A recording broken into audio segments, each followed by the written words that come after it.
likas na yaman ay may tuturing kayamanan at kagandahan ng isang bansa. Karamihan din sa ating kabuhayan ay umaasa sa mga yamang ito. Kaya paano na tayo mabubuhay kung lahat nito ay naglaho na? Ang Pilipinas ay sagana sa mga pinagkukunang yaman. Subalit huwag nating kalimutan na ang mga ito ay may limitasyon.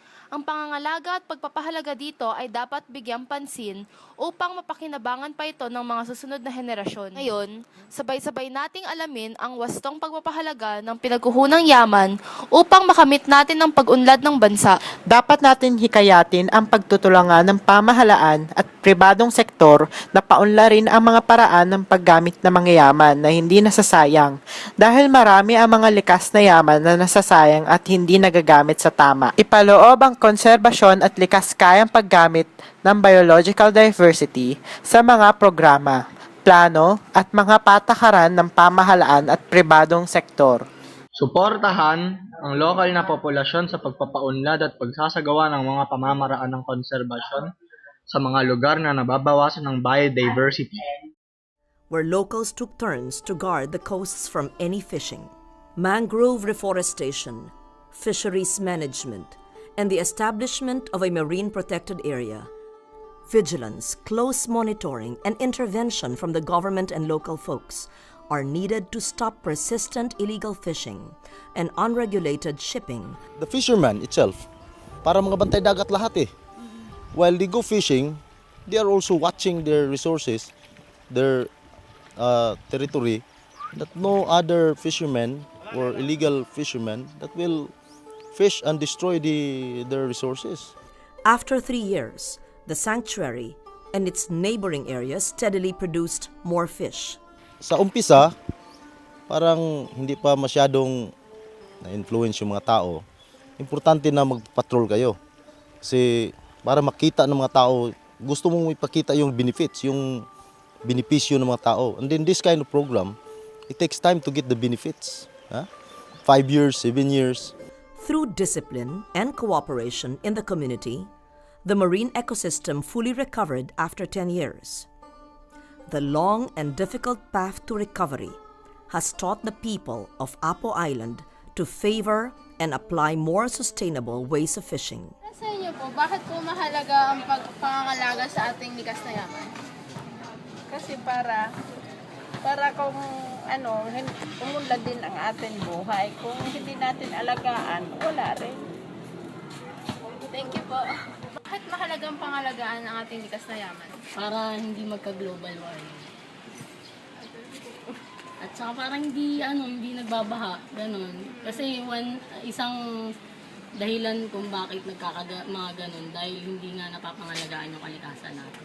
Thank you, Ate. Para sa inyo po, bakit po mahalagang pangalagaan ang likas na yaman? Mahalaga ito dahil ito ang nagsusulbing kabuhayan natin. Ano pa po? Mabubuhay ka ba kapag wala tayong likas na yaman? Di ba hindi?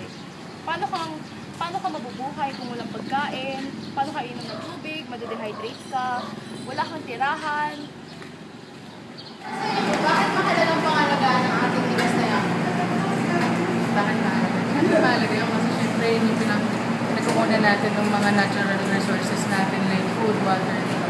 Kaya sa tingin ko, talagang kailangan. Sa inyo po, bakit mahalagang pangalagaan ang ating likas na yaman? Kasi ang likas na yaman natin, dyan natin kinukuha yung lahat ng mga pangailangan natin. Kasa natin, para sa ecosystem. Pangalagaan ang ating likas na yaman? Like what? Mining? Opo, lahat po.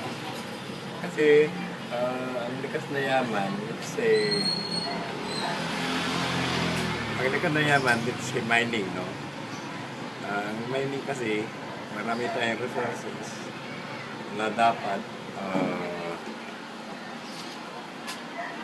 i-explore. Pero by exploring it, you have to take care of the environment.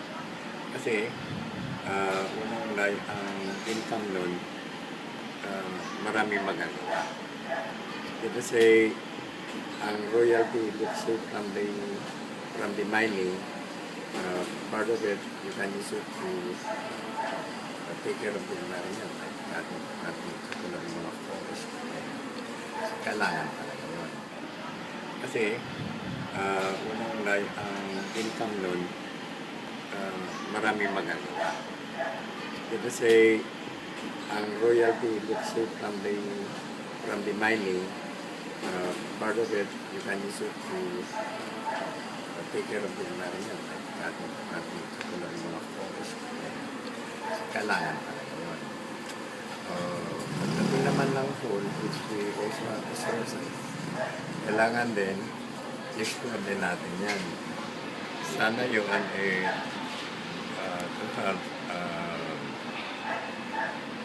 to lower the energy cost at mag-create kasi meron tayong source of salip na mag-import tayo ng oil, yun ang gagawin. Thank you po. Isinusulong ng Department of Agriculture Region 5 ang paggamit ng makabagong makinarya sa pagsasaka. Nangangamba naman ang ilang magsasaka na mabaliwala ang paggamit ng kalabaw sa kanilang pagsasaka. Ito ang balita ni Alan Manansala. Nakahanda ang ilang ahensya ng gobyerno na magbigay ayuda para suporta ng pangangailangan ng mga manggagawang bukid. Ang Department of Agriculture may mga programang namimigay ng mga makinang magagamit para mas lalong mapabilis ang pagtrabaho ng ating kababayang magsasaka. Ayon kay Angel Balisoro ng DA Region 5, ang paggamit ng dimakina sa pag-aararo ay isang maalwang pamamaraan para mapabilis ang trabaho ng isang magsasaka. Doon ako sa mas mabilis.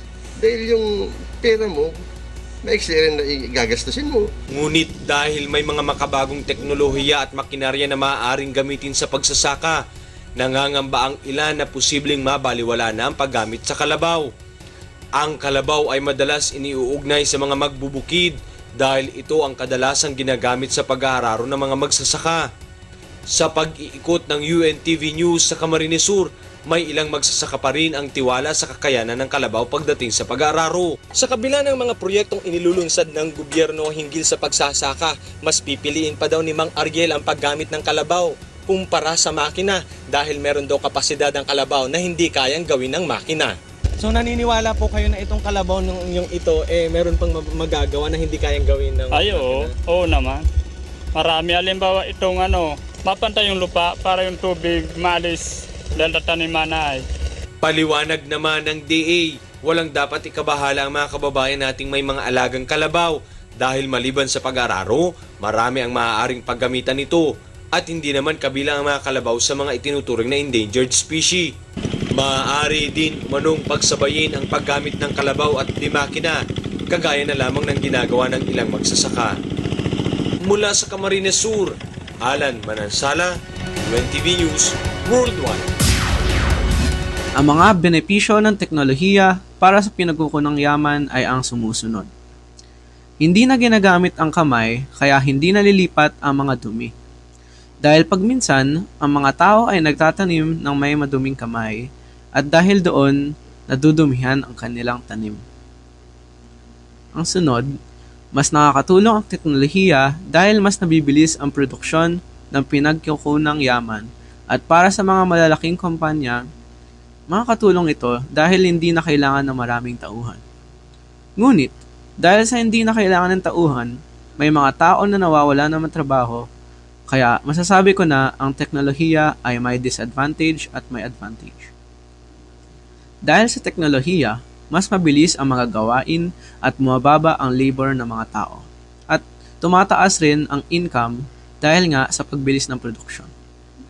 Ito rin ay nakakatulong sa ekonomiya dahil sa pagbilis ng mga gawain at pagpatuloy sa pagtaas ng income ay sabay na rin ang pagtaas ng ekonomiya ng bansa.